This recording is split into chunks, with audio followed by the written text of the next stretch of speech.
NTR statue, దాని గురించి యాక్చువల్గా ఫస్ట్ మీటింగ్ జరిగింది 1750 వరకు అవుతుంది. యాక్చువల్గా దాంట్లో ఒక సింపుల్ ప్రశ్న, 1700 కోట్లు లేదా అంతకంటే ఎక్కువ ఖరీదు చేసే విగ్రహం గురించి ప్రభుత్వం మాట్లాడుతోంది.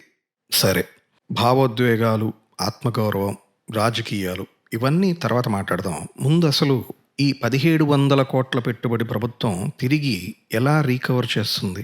ప్రశ్న, ఆర్థికంగా ఎలా బ్రేక్ ఈవెన్ చేస్తారు? ఎందుకంటే ప్రజాధనాన్ని ఖర్చు చేసే ఉద్దేశం ఉన్నప్పుడు మంత్రి నారాయణ గారు ఈ విషయం పత్రికాముఖంగా చెప్పారు. సరే, ప్రజాధనం కాదు, అభిమానులు చందాలు విరాళాలని ఇంకొక మంత్రి గారు కూడా అన్నారు. అనిశ్చితమైన ఆర్థిక పరిస్థితులు ఉన్న ఆంధ్రప్రదేశ్ ఖజానా అలాగే, వీళ్ల పొంతన లేని మాటలు కూడా అలాగే ఉన్నాయి. అయితే ఇక్కడ సామాన్య ప్రజలకు ప్రజాధనంతో ఈ విగ్రహం ఏర్పాటు చేస్తే వచ్చే కాన్సిక్వెన్సెస్ గురించి ఒక స్పష్టత రావాలి. కాబట్టి ఆర్థికంగా ఎలా బ్రేక్ ఈవెన్ చేస్తారు ఈ విషయంలో let's do a simple math. ఈ స్టాచ్యూకి మనం కొంచెం ఉదారంగా ఆలోచిద్దాం. టికెట్ ధర 300 రూపాయలు పెట్టారనుకుంటే, అంటే ఎంట్రీ, గ్యాలరీ అన్నిటికీ ప్రతి సంవత్సరం ఎంతమంది సందర్శకులు అంటే టూరిస్ట్ రాగలరని మీరు అంచనా వేయగలరా? ఇక్కడ నేను మీకు ఒక అంచనా చూపిస్తాను. ఉదాహరణకు, సంవత్సరానికి 10 లక్షల మంది సందర్శిస్తే సుమారు 57 సంవత్సరాలు పడుతుంది ఈ పెట్టుబడి రికవర్ అవ్వడానికి. అదే 20 లక్షల మంది సందర్శిస్తే 28 సంవత్సరాలు, ఏడాదికి 50 లక్షల మంది సందర్శిస్తే సుమారు 11 సంవత్సరాలు పడుతుంది. అండ్ రిమెంబర్, ప్రతి సందర్శకుడు ఇక్కడ 300 రూపాయల టికెట్ ధర చెల్లిస్తారని అంచనాతో వేసిన రికవరీ టైం ఇది. అంటే ఈ విగ్రహం పైన పెట్టిన పెట్టుబడికి బ్రేక్ ఈవెన్ అయ్యే కాల వ్యవధులు ఇవి. నౌ ఇక్కడ ఒక చిన్న పాజ్, ఎందుకంటే వాస్తవం ఇందుకు చాలా భిన్నంగా ఉంటుంది. ఇప్పుడు నేను మరో సాధారణ ప్రశ్న అడుగుతాను. ఈరోజు ఆంధ్రప్రదేశ్లో ప్రభుత్వం నిర్వహించే ఏ పర్యాటక ప్రదేశం 100 రూపాయల కంటే ఎక్కువ వసూలు చేస్తుందో మీరు చెప్పగలరా? ఆలోచించండి. మ్యూజియంలా, పార్కులా, హెరిటేజ్ సైట్సా? పోనీ నేను చెప్తాను. మీరు ఎప్పుడైనా వైజాగ్ వెళ్తే మస్ట్ విజిట్ డెస్టినేషన్గా ఐఎన్ఎస్ కుర్సురా అని ఒకటి ఉంటుంది. అక్కడికి వెళ్ళిన వాళ్ళు కూడా ఆర్కే బీచ్ మ్యూజియం అంటుంటారు దాన్ని ప్రస్తావనలో. అక్కడ ఎంట్రీ టికెట్, కెమెరా, వీడియో ఇలాంటివి తీసుకెళ్ళినా కూడా కలుపుకుంటే యావరేజ్గా 150 రూపాయలు ఛార్జ్ చేస్తారు. అది Visakhapatnam metropolitan reason development authority కిందే వస్తుంది. అంటే స్టేట్ గవర్నమెంట్ టూరిజం కిందే వస్తుంది ఇది. That's it.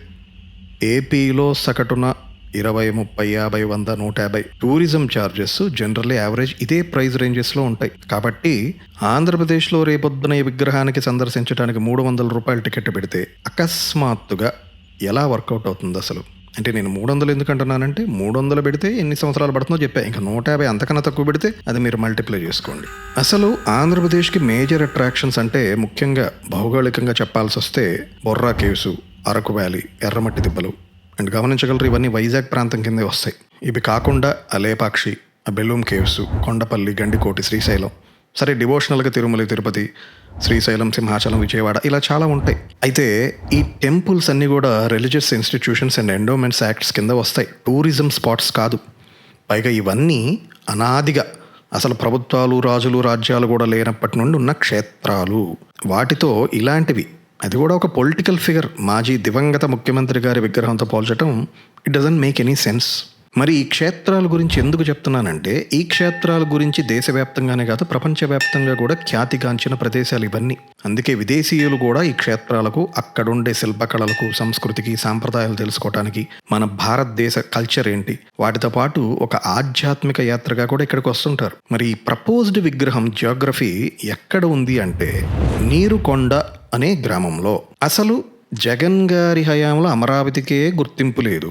ఇప్పుడిప్పుడే రాజధానిగా ఒక గుర్తింపు కోసం ప్రయత్నిస్తున్న రాజధానికి ఆ గుంటూరు, విజయవాడ ఎప్పుడైనా రాజకీయ సభలకు తప్పించి అసలు ఆంధ్రప్రదేశ్ రాష్ట్ర ప్రజలు జీవితంలో ఒక్కసారి కూడా ఈ అమరావతి ప్రాంతానికి వెళ్ళుండరు అనేది వాస్తవం.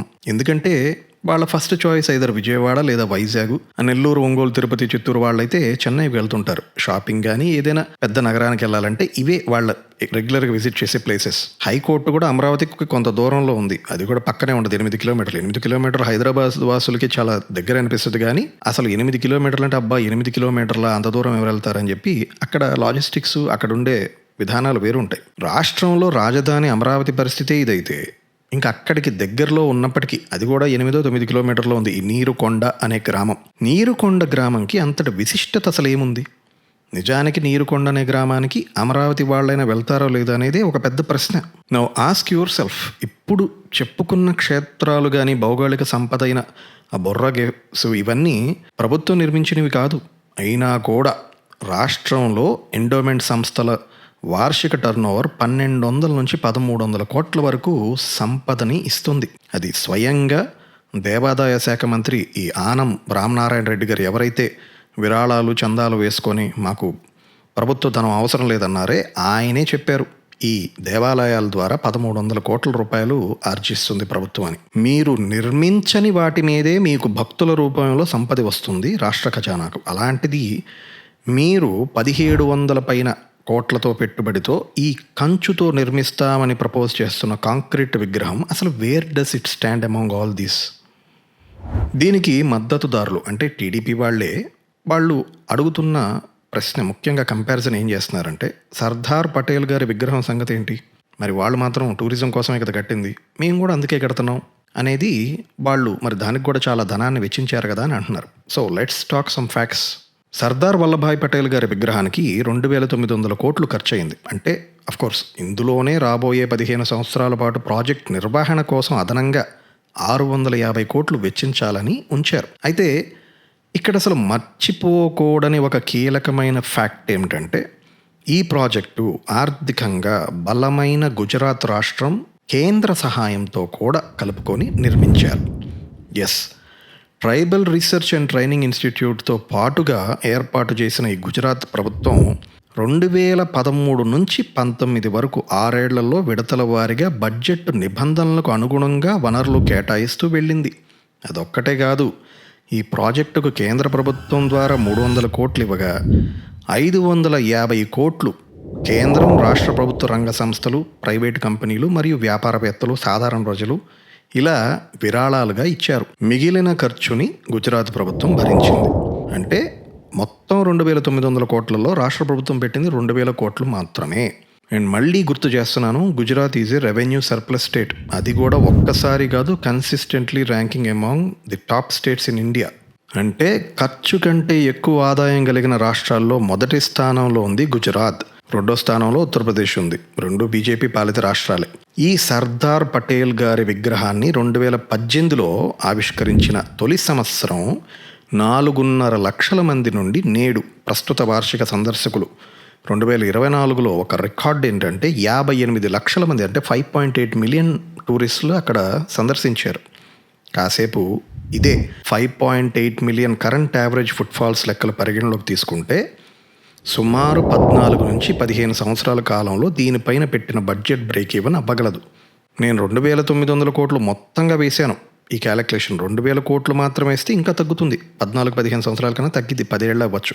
ఆల్సో అదర్ రెవెన్యూ స్ట్రీమ్స్ ఉంటాయి వీటికి, పార్కింగ్, ఫుడ్, మెర్చండైజ్, ఈవెంట్స్, ఇవన్నీ కలుపుకుంటే ఇంకా షార్ట్ టైంలోనే పేబ్యాక్ చేసే అవకాశాలు ఎక్కువ. అంత సర్ప్లస్లో దేశంలోనే నెంబర్ 1గా ఉన్న గుజరాత్ రాష్ట్రానికి 14-15 సంవత్సరాలంటే స్థూల రాష్ట్ర దేశీయ ఉత్పత్తులు అంటే గ్రాస్ స్టేట్ డొమెస్టిక్ ప్రోడక్ట్లో అప్పులు 35%కి దగ్గరగా, అంటే ఎంతో తెలుసా, 25 ఈ గడిచిన 25-26 సంవత్సరానికి రాష్ట్ర అప్పులు 6 నుంచి 6.5 లక్షల కోట్లుగా అంచనా వేయబడింది. అలాంటి ఆంధ్రప్రదేశ్ రాష్ట్రానికి ఇప్పుడు పెడుతున్న 1700 కోట్లు రికవర్ అంటే ఇంకెన్నేళ్ళు పడుతుందో మీరు ఊహించగలరా?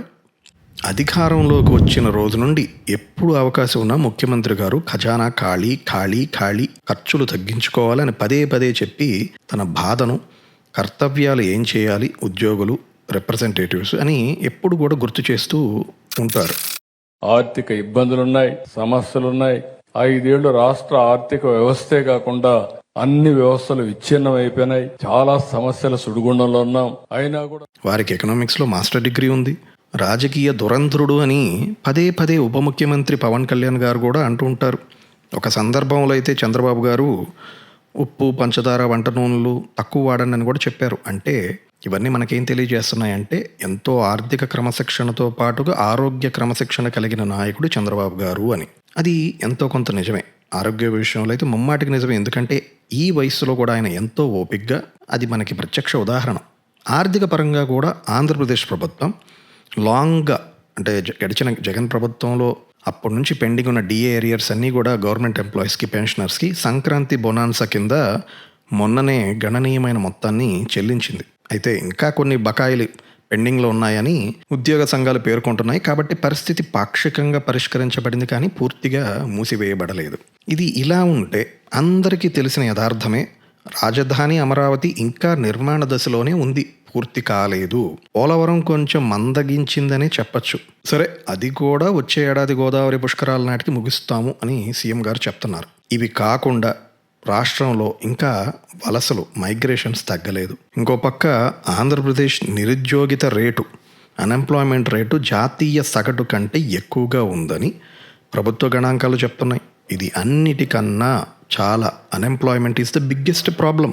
మరోవైపు రాయలసీమ నీటిపారుదల ప్రాజెక్టులు దారుణ స్థితిలో ఉన్నాయని తక్షణ చర్యలు తీసుకోవాలని రైతులు డిమాండ్ చేస్తున్నారు. రాష్ట్ర వ్యాప్తంగా ప్రభుత్వం తరపు నుండి అందాల్సిన కనీస ఎంఎస్పీ అంటాం కదా, మద్దతు ధర జాప్యం పైన రైతులు ఆందోళన చేస్తూనే ఉన్నారు. మరి ఇటువంటి తలకు మించిన భారం రాష్ట్రం పైన, రాష్ట్ర ప్రజలపైన ఉన్నప్పుడు 1700 కోట్ల విగ్రహ ప్రతిపాదన టీడీపీ కానీ, జనసేన కానీ, బీజేపీ కానీ ఈ కూటమి సర్కారు ఎలా సమర్థించుకుంటుంది?